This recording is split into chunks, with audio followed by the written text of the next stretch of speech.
Breaking the tension of a fight can be really hard. Moving forward with the Decker team. Moving forward together with the Decker team. Welcome to another episode of Life's Inside Track. I'm Yetta Decker. And I'm Ken Decker. And we're excited to share with you techniques, thoughts, tools, tips even, that we all need. We all deserve, you, I, everyone, to turn our house into a home where our families thrive and we live the best life possible, even relationally.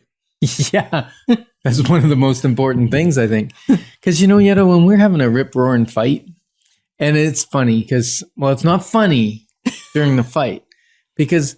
Are you telling people we actually have fights? Yes, absolutely. Okay. And we dig our heels in and we become stubborn. Right. Have you ever been called stubborn by me? No.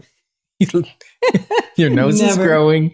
Oh, right. It's longer than it used to be. Okay, so I've been called stubborn by you. Yeah. And by a few other folks. Mm-hmm. And have you ever been called stubborn? Yes. And when we dig our heels in and we're arguing, one of us sometimes will break the tension. Right. With what? Laughter or smiles or something fun. When you realize how stupid you're being, because you're not really laughing at the other person, you're laughing at yourself. Truly. And when you break out in that laughter, then suddenly the ice is broken and we can... Right. So in this episode, we're going to learn how to lighten up even a little bit. And you may not be like Ken and I. You may be people that are calm, cool, and collected pretty much all the time. And yet what I would say to you is laughter, a little more fun. Maybe it's not going to break the tension for you. For us, it definitely is needed to break the tension at times. For you, maybe it's a matter of just increasing the enjoyment that you're having in the day-to-day. Maybe you are calm, cool, collected, and really easy, go with the flow, and yet don't have a ton of fun. So this is a way to bring fun, even if it's not about breaking the tension. So this is still for you if you are not like Ken and I and don't tear a strip off each other once in a while. I believe that people that are always calm are like ducks. I don't know that that's true. I think there are people that are naturally just calm by nature.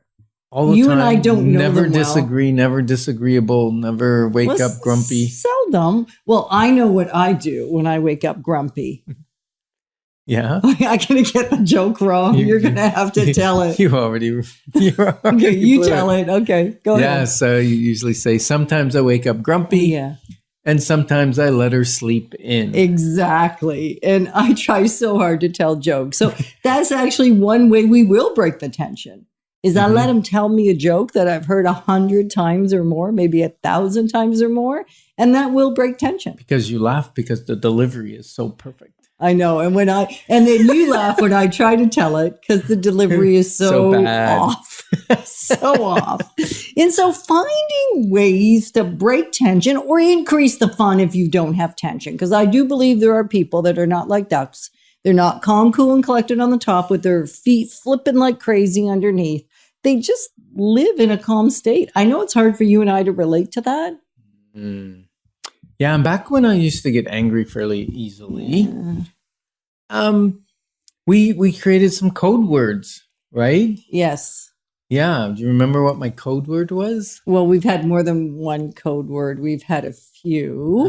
The one was Victoria's Secret. Right. That was supposed to snap me out of a snit. Because he wasn't going to be going to no Victoria's Secret store or any other lingerie store or seeing any of that stuff in our home if he didn't get out of his snit. Yes. And that was the point and the purpose. Yes. So that one, I can't believe we just shared that with you. And there we are. It's not one we use anymore. Yeah. What about the word babe? Hey, babe. Oh, babe. Now that's another one. Babe actually started when we began in the real estate career. Actually, I'd been in the real estate career about 5 years.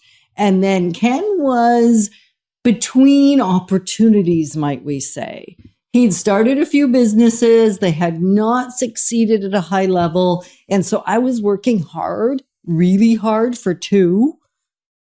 I at that appreciated point. it. Yeah, you appreciated it, all right. And he did help behind the scenes. So he was in real estate before he was in real estate because he was the sign install guy and he was the bearer creation guy, the newsletter that we're still doing now, or publication, community publication since 1989. It's been around. And Ken used to create that. It would only take him 40 hours a month to put together a publication because it was cut and paste. It was before we really had computers. It was quite the jig. Anyway, And I failed Art 101, so cut and paste was tough for me. Mm-hmm. And so back in those days, the kids, one of them was in school full days, one was part-time. So Ryan became the runner and was with Ken when he was out doing all the real estate stuff. And then Ryan was going to full day school. And, it was time for Ken to figure out what he was going to do when he grew up. Remember that? Yeah, I'm just trying to figure out what the point of the story is. The point of the story is where Babe came from, because if I don't share the backstory, it's kind of so often when you have a thing that becomes your code word or becomes the thing that breaks the ice that will make it lighter and easier, more fun for you, it comes out of real life. Is the point of this story. And so I said to Ken, it is time to put on your big boy pants and figure out what you want to do, and either decide you want to join me in real estate for real, like for real, which as we all know, he then really did, including open the brokerage and helping hundreds of realtors and training programs. And so he's done the thing. But at that point, he couldn't decide. He was a little deflated. Have you ever been deflated because you tried a thing and it didn't work well, and then you start to lose heart? Well, that's kind of what happened for Ken. So he didn't really think he brought that much value to the workplace at that point, right? That got to do with anything. So I was pushing him. Well, because I kind of sound like the really bad guy in a minute. So I was pushing him, and I was pushing him hard to make a decision one way or the other. Either become a realtor or don't become a realtor, but stop playing. Just do the thing. Yes. So I can't even share this part of the story because then you yelled at me and called me something really not nice. Things we didn't even say to each other. So then we used the word babe instead. Yes. So you can all fill in the blank as to what he called me that day. So now, recently, we've noticed that we get triggered from time to time. Oh, no. And we do. So we were looking for a solution, not necessarily a solution to being triggered, because being triggered really just says there's something unsettled. But it's what we do after we're triggered that is the issue, right? And so when we noticed each other being triggered, we normally do that in our tranquility room, which is crazy, right? You're thinking, you people, in our tranquility room, we can get set off. Because we have deep conversations there. Yeah. And sometimes we touch nerves that are a little raw.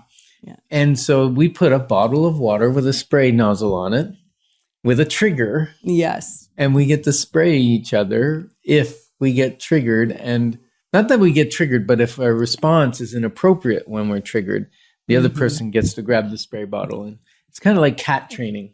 Squirt. That's what we decided. But, where it started was Ken said, I think we need some super soakers. And I thought that is going to ruin the room. So how do we dial it back? And we dialed it back, and we only have one bottle. So it's whoever can grab it the fastest. So what we've learned is be grateful for triggers, because they point the way to where we're not free yet. Exactly. And so we're grateful that you are our partners and that we can be your partners on the journey of moving forward together, even when it comes to just bringing a little more fun into a relationship that in moments might be a bit tense. Moving forward with the Decker team. Moving forward together.